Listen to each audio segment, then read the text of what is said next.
It's the monthly book report where I talk about the stuff I read or been trying to read for the month of July 2021. Let's roll the intro. Tommy Loves Stuff, where he talks about the things that he loves.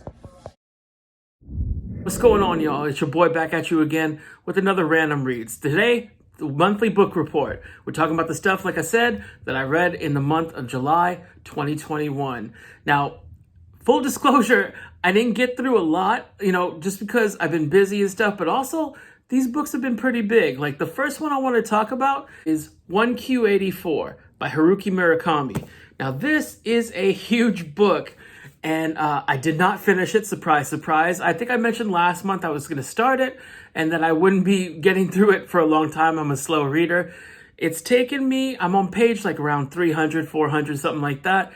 But it took about 200 pages to really get going and catch my attention, which is like sometimes a full-length book for some people.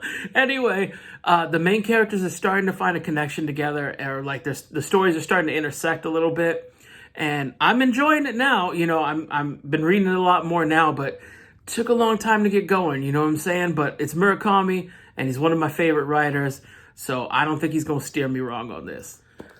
Been reading a little bit of comics. This is Venom, the Epic Collection, Marvel Epic Collection, Volume 1. Covers the years 1984 to 1992. We see the origins of Venom, who is incredibly popular. He's got the second movie coming out pretty soon.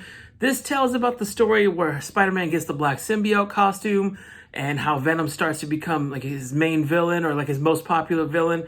Now, in the early 90s, that was, I was like 10, 11, 12, like 11, 12, and 92. And that's when Venom was at its like height. Not so much like, now he's popular now, but like Venom and Cable were like, and Ghost Rider even were like super popular back then. If you know, you know. If you don't, I'm telling you right now. But Venom was good. I really enjoyed reading it back then. This was the era of the artists. So you had like Todd McFarlane and, Eric Larson, people like that. Jim Lee, but he didn't draw Venom. You know what I'm saying? The era of the artists, and those guys went to form Image Comics. I'm starting to get into it for some reason. Every time I pick this up, something happens where I got to put it down and go do something. But yeah, so I'm working my way through this one.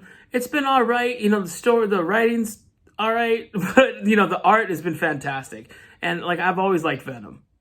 Now, the main thing I want to talk about this month, this is The Mighty Thor by Walt Simonson's Omnibus. Like, if you look at this, this is a huge book. It collects a bunch of issues of Thor. Don't tell me exactly, but like, I ended up checking out, I've teased this for a couple months in the book report, but I've checked out Walt Simonson's entire Thor run on Marvel Unlimited. I used to wake up, read a couple Thors. It was part of my breakfast routine for some reason for like a month. And I plowed through all of them. I loved it, man. Before that, Thor was okay in the movies. Like, the last Thor Ragnarok and like the last Avengers, he was funny and all that. But before then, I could care less about Thor. Now this, shake the camera, this made me really interested in Thor, and especially the introduction of Beta Ray Bill. That's right, I went out and got the figure.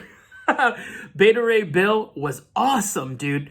Like, I enjoyed this whole run. This is only the second omnibus I own, period. And I'm gonna crack it open later. It's still in the plastic, but I just finished reading these like a month ago, so they're still fresh. But like a fine wine, when the time is ready, I'm gonna crack it open. All right, y'all, this has been kind of a short issue of the book report. Didn't read a lot this month, but what I read was quality stuff. I've been enjoying it. I cannot recommend Walt Simonson's Thor run enough. If you have Marvel Unlimited, you should be reading it, or go, find a way to read it. It's incredible. I really enjoyed it. It's been one of my favorite runs I think I've read maybe ever. I don't know. History will tell, like in hindsight. I got to get a little bit away from it. But again, fantastic read. I got several graphic novels that I picked up recently that I can't wait to read, and hopefully I'll get to talk about those next month. If you like what you see or are mildly entertained, please like and subscribe down here. Hit that bell notification somewhere in the corner. I think it's right there. And do your boy a solid. Help spread the word about the Tommy Love Stuff channel, YouTube's best kept secret. We got more talking comics on here with Tommy Reads X-Men. We also have food reviews in the ChubCon playlist. Definitely check that out. If this is your first time watching, thank you for letting me entertain you for a little bit. If it's your 50th or 60th time watching, I appreciate the support and continue to do so.